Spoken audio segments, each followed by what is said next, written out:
घर में कौन है? कोई नहीं है, सिर्फ बाबा हैं। क्या हुआ? उसके अलावा? मामा, आप ये कैसी तफ्तीश कर रही हैं? क्या क्या सोच रही हैं? बाबा से वैसे ही डांट खा चुका हूँ आपकी वजह से। अगर नहीं है तो ये कोट किसका है? किसी दोस्त का होगा।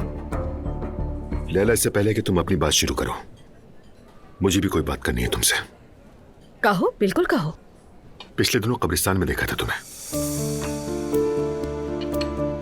तुम्हें आवाज भी दी, लेकिन तुम वहां से भाग गई। तुम जैसे चाहो अपनी जिंदगी गुजार लो, मैं बर्दाश्त कर लूंगी।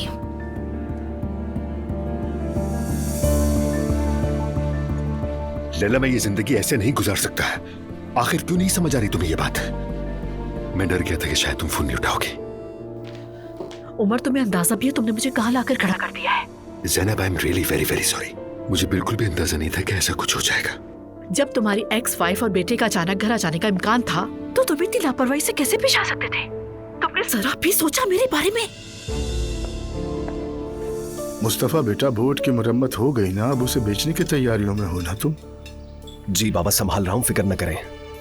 चलो ठीक है, खैर हो सब।